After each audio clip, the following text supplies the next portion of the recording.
Hi dears, എന്തൊക്കെ എല്ലാവരുടെയും വിശേഷം? എല്ലാവരും സുഖമായിരിക്കുന്നോ? മുത്തുമണികളെ, ഞാനിന്ന് ഷെയർ ചെയ്യുന്നത് ഓവണും ബീറ്ററൊന്നും ഇല്ലാതെ മുട്ട ഓയിലൊന്നും ചേർക്കാതെ ഗോതമ്പ് പൊടിയും ശർക്കരയൊക്കെ വെച്ച് ചെയ്തെടുത്തുള്ള ഹെൽത്തി ആയിട്ടുള്ളൊരു കേക്കിൻ്റെ റെസിപ്പിയാണ് കേട്ടോ ഞാൻ ഇന്ന് കാണിക്കുന്നത്. അപ്പോൾ വീഡിയോയിലേക്ക് പോകുന്നതിന് മുമ്പ് വീഡിയോ എല്ലാവരും ഒന്ന് സ്കിപ്പ് ചെയ്യാതെ മുഴുവനായിട്ട് കാണാൻ ശ്രമിക്കണേ. അതുപോലെ തന്നെ കണ്ടുകൊണ്ടിരിക്കുന്ന സമയത്ത് ഇഷ്ടമാവുന്നുണ്ടെങ്കിൽ മറക്കാതെ ലൈക്ക് ബട്ടൺ ഒന്ന് പ്രസ് ചെയ്ത് വെക്കണം കേട്ടോ. അപ്പോൾ നമുക്കിത് എങ്ങനെ ഉണ്ടാക്കുന്നത് നോക്കിയാലോ. അപ്പോൾ ആദ്യം തന്നെ മിക്സഡ് ജാർ എടുത്ത് വെക്കുന്നുണ്ട്. അതിലേക്ക് 1 കപ്പ് തേങ്ങ ചിരകിയത് ചേർത്ത് കൊടുക്കുന്നുണ്ട്. പിന്നെ ഇതിലേക്ക് 1 കപ്പ് തന്നെ ഗോതമ്പ് പൊടി ചേർത്ത് കൊടുക്കുന്നുണ്ട്. അപ്പോൾ 250 ml കപ്പിന് ആണ് ഞാൻ അളന്നെടുത്തിട്ടുള്ളത് കേട്ടോ. 1/2 കപ്പ് അരിപ്പൊടി ചേർത്ത് കൊടുത്തിട്ടുണ്ട്. വറുത്ത അരിപ്പൊടിയാണ്. പത്തിരിപ്പൊടിക്ക് നമ്മൾ ഇടിയപ്പത്തിനൊക്കെ എടുക്കുന്ന വറുത്ത പച്ചരിപ്പൊടിയില്ലേ, അതാണ് ചേർത്ത് കൊടുത്തിട്ടുള്ളത്. 1/2 കപ്പ് ശർക്കരപ്പാനി, അതുപോലെ തന്നെ 1/2 കപ്പ് പാലും കൂടി ചേർത്ത് കൊടുത്തിട്ടുണ്ട്. പിന്നെ ഒരു 4-5 ഏലക്കായൻ്റെ സീഡും കൂടി ചേർത്ത് കൊടുത്തിട്ടുണ്ട് കേട്ടോ. ഇനി ഇതെല്ലാം കൂടെ ആദ്യം നന്നായിട്ടൊന്ന് മിക്സാക്കി കൊടുക്കുക. അപ്പോൾ വെള്ളത്തിൻ്റെ അളവ് പോരാന്ന് തോന്നുന്നുണ്ടെങ്കിൽ നമുക്ക് വീണ്ടും ചേർത്ത് കൊടുക്കുക കേട്ടോ. ഒന്നല്ലെങ്കിൽ പാലിൻ്റെ അളവ് അല്ലെങ്കിൽ ശർക്കരപ്പാനിയുടെ അളവ് ഇതിൽ ഏതെങ്കിലും ഒന്ന് കൂട്ടി കൊടുക്കുക. ഞാനിപ്പോൾ 1/4 കപ്പ് പാലും കൂടി ചേർത്ത് കൊടുത്തിട്ടുണ്ട്. ഇനി ഇതൊന്ന് വെറുതെ ജസ്റ്റ് ഒന്ന് സ്പൂൺ വെച്ചൊന്ന് മിക്സാക്കി കൊടുത്തിട്ട് ഇതൊന്ന് അരച്ചെടുക്കുക. അരയ്ക്കുന്ന സമയത്ത് നമുക്കിതിൽ ഒരുപാട് ടൈറ്റായിട്ട് തോന്നുകയാണ്, വെള്ളം തീരെ പോരാൻ തോന്നുകയാണെങ്കിൽ ഒരു 1/4 കപ്പും കൂടി ഒഴിച്ചു കൊടുത്താൽ മതി കേട്ടോ. ഞാൻ ഇത് അരയ്ക്കുന്ന സമയത്ത് ഒരു 1/4 കപ്പ് പാലും കൂടി വീണ്ടും ചേർത്ത് കൊടുത്തിട്ടുണ്ട്. അപ്പോൾ നിങ്ങൾക്ക് വേണമെങ്കിൽ വീണ്ടും ശർക്കരപ്പാനി ചേർത്ത് കൊടുക്കണമെങ്കിൽ അങ്ങനെ ചേർത്ത് കൊടുക്കുക. ശർക്കരപ്പാനിയും പാലും കൂടെ ഒരു 1/2 കപ്പോളം ചേർത്ത് കൊടുത്തിട്ടുണ്ട്. ഇപ്പോൾ ഈ പാലിന് പകരം വെള്ളം വേണമെങ്കിൽ അതും ചേർത്ത് കൊടുക്കുക കേട്ടോ. എന്താണോ കയ്യിലുള്ളത് അത് ചേർത്ത് കൊടുക്കുക. ഇനി ഇതിലേക്ക് 1 ടീസ്പൂൺ ബേക്കിംഗ് പൗഡറും 1/2 ടീസ്പൂൺ ബേക്കിംഗ് സോഡ കൂടി ചേർത്ത് കൊടുത്തിട്ടുണ്ട്. അപ്പോൾ ഇത് ചേർക്കണ്ട എന്നുള്ളവർക്ക് സ്കിപ്പ് ചെയ്യാം കേട്ടോ.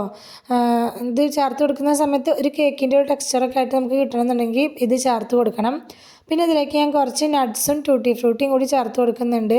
ബദാമോ അണ്ടിപ്പരിപ്പാണ് നട്ട്സായിട്ട് എടുത്തിട്ടുള്ളത്, നിങ്ങൾക്ക് ഇഷ്ടമുള്ളത് ചേർത്ത് കൊടുക്കുക. അതിലേക്ക് 1 ടേബിൾ സ്പൂണോളം മൈദയോ അല്ലെങ്കിൽ ഗോതമ്പ് പൊടി, ഞാൻ അപ്പോൾ ഗോതമ്പ് പൊടിയാണ് ചേർത്ത് കൊടുത്തിട്ടുള്ളത്. ഒന്ന് അതും കൂടി ഇട്ട് കൊടുത്തിട്ട് ഒന്നങ്ങ് മിക്സ് ആക്കിയിട്ട് ഒരു സൈഡിൽ വെക്കുക കേട്ടോ.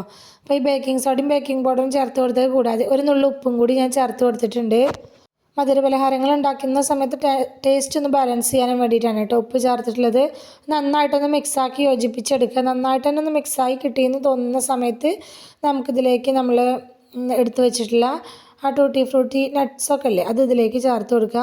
അപ്പോൾ ടൂട്ടി ഫ്രൂട്ടി ഒന്നും വേണമെന്നൊരു നിർബന്ധമില്ല കേട്ടോ. നമ്മുടെ കയ്യിൽ എന്താണോ ഉള്ളത് അത് ചേർത്ത് കൊടുക്കുക. ഇനിയിപ്പോൾ റോസ്റ്റ് ചെയ്ത കടല ഉണ്ടെങ്കിൽ അത് ചേർത്ത് കൊടുത്താലും മതി. ഇടയിൽ ഇങ്ങനെ കടിക്കുന്ന സമയത്ത് നല്ലൊരു ടേസ്റ്റ് കിട്ടാനും വേണ്ടിയിട്ടാണ്. അപ്പോൾ ഇതുപോലെ പൊടി ഇട്ട് കൊടുത്ത് മിക്സ് ആക്കിയിട്ട് വേണം കേട്ടോ ഇതിലേക്ക് ചേർത്ത് കൊടുക്കാനായിട്ട്, അല്ലെങ്കിൽ അതെല്ലാം കൂടെ താഴെ പോയി കിടക്കും. ബാറ്റർ നമ്മൾ തയ്യാറാക്കി എടുക്കുന്ന സമയത്ത് ഇതുപോലെ ഇളക്കിയെടുക്കുന്ന സമയത്ത് ഒരുപാട് അങ്ങ് കുത്തി ഇളക്കി എടുക്കരുത്. ഒരേ ഡയറക്ഷനിൽ തന്നെ നമ്മൾ ഇളക്കി മിക്സാക്കി എടുക്കണം കേട്ടോ. ഒന്ന് പതിയെ പതിയെ മിക്സാക്കി എടുക്കണം. അപ്പോൾ നമ്മുടെ കേക്കിൻ്റെ ബാറ്റർ ഇവിടെ റെഡി ആയിട്ടുണ്ട്. കേക്കിൻ്റെ ബാറ്റർ ഒരുപാട് ലൂസായി പോവുകയും ചെയ്യരുത്, ഒരുപാട് തിക്കായി പോവുകയും ചെയ്യരുത് കേട്ടോ.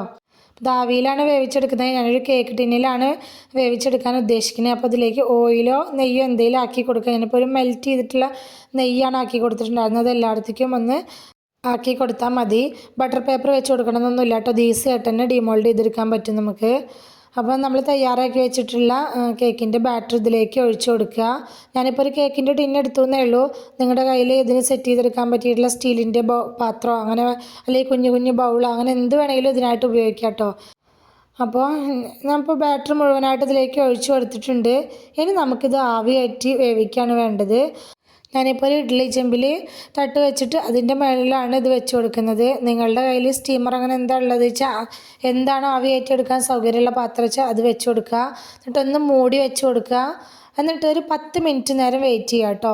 10 മിനിറ്റിന് ശേഷം ഇതൊന്ന് മൂടി തുറന്നിട്ട് നമുക്കിതിൻ്റെ മുകളിലേക്ക് ഡെക്കറേഷനായിട്ട് എന്തെങ്കിലും വെക്കാൻ ഉദ്ദേശിക്കുന്നുണ്ടെങ്കിൽ അത് വെച്ച് കൊടുക്കുക. ഞാനിപ്പോൾ വീഡിയോയിൽ ഫോട്ടോയിലൊക്കെ കാണാനുള്ള ഭംഗിക്ക് വേണ്ടിയിട്ട് കുറച്ചൊന്ന് ഡെക്കറേറ്റ് ചെയ്തെടുക്കുന്നുണ്ട്. അപ്പോൾ വീട്ടിൽ കഴിക്കാനായിട്ട് ഉണ്ടാക്കുന്ന സമയത്ത് അതൊന്നും ഒരു നിർബന്ധമില്ല കേട്ടോ.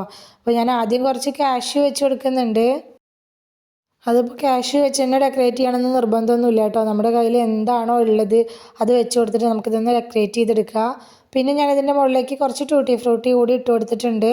പിന്നെ കുറച്ച് വെളുത്ത എള്ളും അതുപോലെ തന്നെ കുറച്ച് കറുത്ത എള്ളും കൂടി ഇട്ട് കൊടുത്തിട്ടുണ്ട് കേട്ടോ. ഇതൊക്കെ വെറുതെ കാണാനുള്ളൊരു ഭംഗിക്ക് വേണ്ടി മാത്രം ചെയ്തിട്ടുള്ളതാണ്. ഈ ഒരു സ്റ്റെപ്പ് വേണമെന്ന് ഒരു നിർബന്ധമില്ല കേട്ടോ.